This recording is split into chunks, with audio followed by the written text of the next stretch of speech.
இப்பவே ஜெயிக்கிற அளவுக்கு சீட் வாங்கிட்டோம், ஷேர் இப்பவே வாங்கி வச்சிடுங்க. சிக்னல் கொடுத்த அமித்ஷா.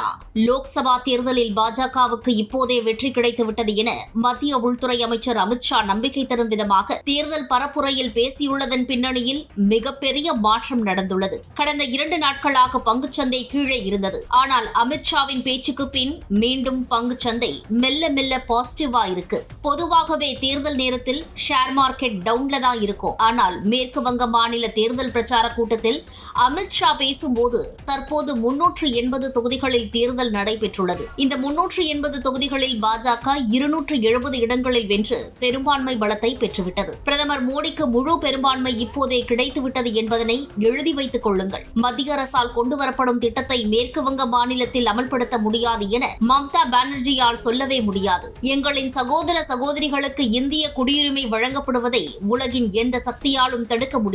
இது மோடியின் உத்தரவாதம். குடியுரிமை வழங்குவது என்பது மத்திய அரசுக்கான அதிகாரம். எந்த ஒரு மாநில அரசாலும் அதை தடுத்து நிறுத்திவிட முடியாது. குடியுரிமை திருத்த சட்டம் தொடர்பாக மம்தா பானர்ஜி பொய்யான தகவலை பரப்பி வருகிறார். குடியுரிமை திருத்த சட்டம் மூலம் குடியுரிமை பெறும் மக்களுக்கு இந்த நாட்டில் ஒருபோதும் எந்த ஒரு பிரச்சனையும் வராது என்பது எங்களின் வாக்குறுதி. இவ்வாறு மத்திய உள்துறை அமைச்சர் அமித்ஷா பிரச்சார கூட்டத்தில் பட்டையை கிளப்பி வருகிறார். கடந்த 10 ஆண்டுகளில் காஷ்மீர் சிறப்பு அந்தஸ்து நீக்கம், CAA, UCC, ராமர் கோவில் உள்ளிட்ட மிகப்பெரிய திட்டத்தை எல்லாம் அமல்படுத்தும் பாஜக மீண்டும் 3வது முறையாக ஆட்சி அமைத்தால் நாட்டின் நலன் கருதி மிகப்பெரிய விஷயத்தை கையில் எடுக்கும் என்கின்றனர் விவரம் அறிந்தவர்கள்.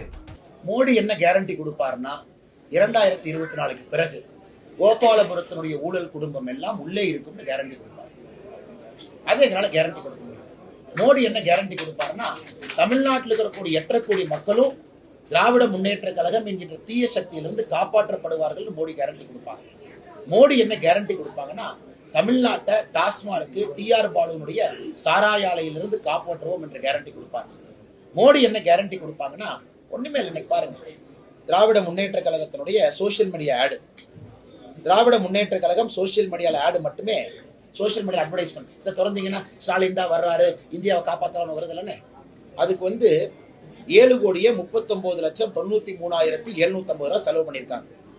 எந்த கம்பெனியில செலவு பண்ணியிருக்காங்க பார்த்தீங்கன்னா populous empowerment network private limited. இந்த கம்பெனி ஓனர் யாருன்னு பார்த்தா சபரீஷன், 99% ஷேர். இந்த மாதிரி குரோனி கேபிட்டல்ஸ்ல இருந்து தமிழ்நாட்டை காப்பாற்றுவாங்க. மகன் நடத்தக்கூடிய கம்பெனியே திரும்ப திரும்ப கொள்ளையடிக்கிற பணத்தை இதே மாதிரி கொண்டு வந்து பண்றது மோடி கேரண்டி கொடுப்பாரு. மோடி வேற என்ன கேரண்டி கொடுப்பாருன்னா தமிழ்நாட்டில் பிரிவினை பேசக்கூடிய சக்திகளை அடக்குவாருங்கிற கேரண்டி கொடுப்பாரு. மோடி என்ன கேரண்டி கொடுப்பாருங்கன்னா தமிழ்நாட்டில் குடும்ப ஆட்சியை ஒழிப்பேன்னு கேரண்டி கொடுப்பாரு. மோடி என்ன கேரண்டி கொடுப்பாரு சொல்லிட்டே போலாமானே, வேண்டாம், நேரம் இருக்கு, எனக்கு நேரம் இல்லை. அதனால மோடி இதுக்கெல்லாம் கேரண்டி கொடுப்பார். அதனால ஸ்டாலின் அவர்கள் கனவுல வாழ்ந்துகிட்டு அவருடைய கனவுக்கெல்லாம் கேரண்டி கொடுக்க முடியாது. ஸ்டாலின் அவர்கள் தமிழ்நாட்டில் பட்டியலின சகோதர சகோதரிகளை 2ஆம் தர குடிமக்களை நடத்தலையா? தமிழ்நாட்டில் எதற்கு இத்தனை பட்டியலான சகோதர சகோதரிகள்? ஒரு தேசிய கொடியை கூட அவங்களால ஏற்ற முடியல. வேங்கவேல் நடந்து எத்தனை நாள் அக்யூஸ்ட் ஏன் பிடிக்கல? தமிழ்நாட்டில் எத்தனை இடத்துல இரட்டை டம்ளர் முறை இருக்கு? இதுக்கு ஸ்டாலின் கேரண்டி கொடுப்பாரா? கொடுக்க மாட்டார். ஏன்னா கேரண்டி கொடுத்தாலும் உப்பு சப்பு இல்லாத கேரண்டின்னு மக்களுக்கு தெரியும். ஆனால் மக்களை பொறுத்தவரை மிக தெளிவாக இருக்கின்றார்கள். இந்த தேர்தலில் குடும்ப ஆட்சி, ஊழல் ஆட்சி அனைத்தையும் ஒழித்து கட்ட வேண்டும் என்பதில் முடிவார்கள்.